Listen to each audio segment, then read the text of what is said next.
Salut, c'est Michel. Aujourd'hui, une vidéo pour vous parler de l'utilisation d'une montre Samsung pour contrôler la Tesla. Alors, il y a quelques semaines, j'ai changé de téléphone pour un Samsung S24 et avec Samsung offrait la Samsung Watch 6.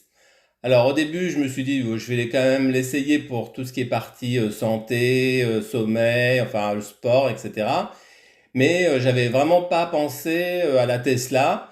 Puis en téléchargeant les applications, je me suis dit, tiens, est-ce qu'il existe quelque chose pour la Tesla? Et effectivement, il y a des choses qui existent et je vais vous dire quoi. Alors bien sûr, il y a des applications qui existent. La plupart des applications reportent ce que vous avez déjà sur votre téléphone sur la montre. Alors je vous laisse juger si cela est intéressant ou pas. Moi, j'ai utilisé l'application qui s'appelle Drive Electric for Tesla, qui coûte 10 euros, qu'on trouve sur le store. Alors la première chose que j'ai regardé, même si c'est pas super utile, c'est l'ouverture de la Tesla avec la montre. Alors je dis pas super utile car la plupart du temps vous avez votre téléphone dessus et la montre n'apporte pas grand chose. Alors il y a deux façons de paramétrer la montre. Soit vous avez besoin d'aucun logiciel mais vous allez utiliser la fonction de la montre, la fonction NFC comme pour une carte de crédit par exemple. Et c'est la technologie qu'utilise aussi Tesla sur les cartes qu'il vous donne quand vous achetez votre Tesla. Alors le problème, c'est moi personnellement, je trouve que la carte déjà, elle raye la Tesla quand vous la posez sur la porte. Alors une montre, pas seulement vous allez rayer votre Tesla, mais en plus vous allez rayer la montre. Donc personnellement, moi je trouve ça pas du tout pratique. En plus, si vous avez un manteau, il faut soulever la manche, bien mettre la montre pour la mettre bien. Enfin vraiment, j'ai trouvé ça pas du tout pratique et utilisable en tous les cas. Alors la deuxième méthode, c'est exactement la même méthode que vous utilisez avec vos téléphones, c'est grâce au Bluetooth. Alors le problème du Bluetooth sur la montre, c'est que la batterie de la montre est vraiment toute petite. Alors Samsung donne la montre pour 30 heures ou à 40 heures d'autonomie selon les options que vous activez ou désactivez. Moi personnellement, je trouve que l'autonomie, et pourtant je fais pas grand chose, elle dure même pas une journée. Ça veut dire que je suis obligé de la recharger.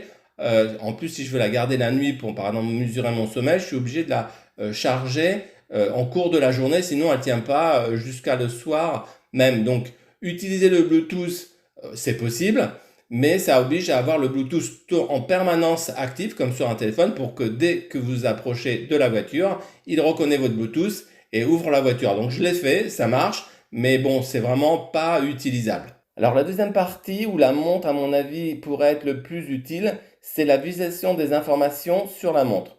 Vous allez pouvoir retrouver les mêmes informations que sur votre téléphone avec la possibilité pas seulement de les voir, mais aussi de les changer directement sur la montre comme vous le faites sur l'application Tesla. Vous pouvez voir sur votre écran comment cela se présente sur la montre. Alors je ne vais pas rentrer dans les détails car il y en a beaucoup, mais c'est exactement la même chose que vous trouvez sur l'application Tesla, mais à travers d'autres écrans et des icônes. Les icônes sont assez parlants, donc on retrouve vite ces marques. Alors on peut évidemment déclencher la clim, régler la température, ouvrir le coffre, changer le pourcentage, fait tout ce que vous avez l'habitude de faire avec l'application Tesla pour faire exactement la même chose ici, mais à travers la montre.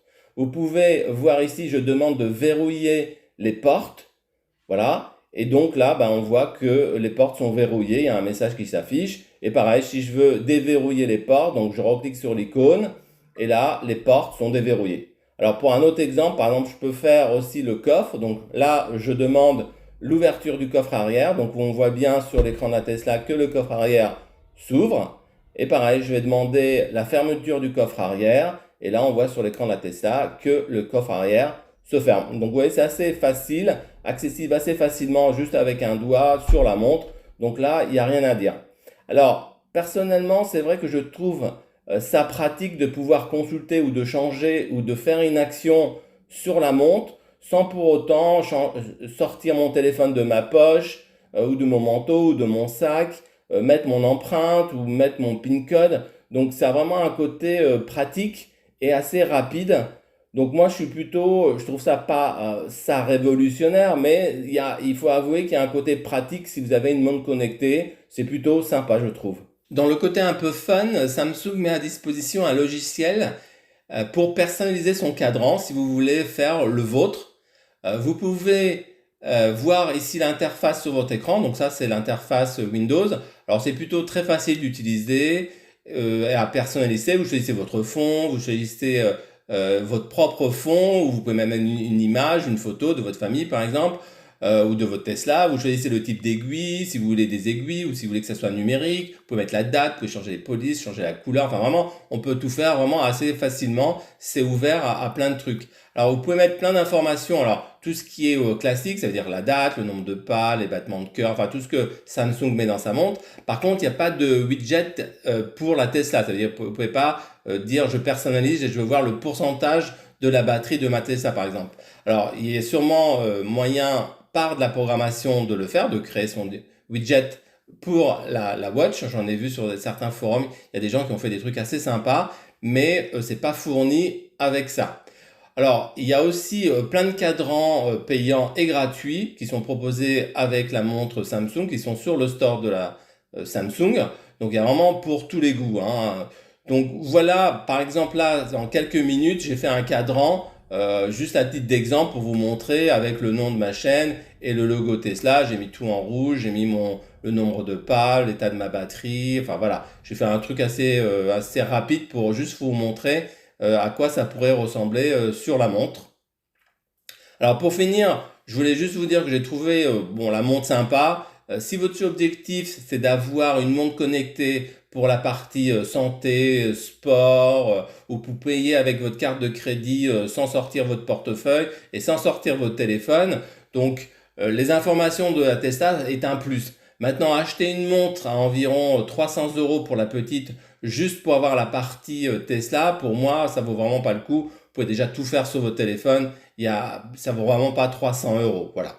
Alors, il existe deux versions de la Watch 6 chez Samsung. La différence est la taille du cadran. Moi, j'avais la petite, la 40 cm, mais les fonctionnalités sont exactement les mêmes. Le poids est différent, l'autonomie est différente, mais les fonctionnalités sont exactement les mêmes. Voilà, j'espère que cette vidéo vous a plu. N'hésitez pas à vous abonner à ma chaîne. N'hésitez pas aussi de mettre un petit pouce, ça fait toujours plaisir de voir que ces vidéos plaisent. Je vous dis à bientôt et soyez prudents sur la route.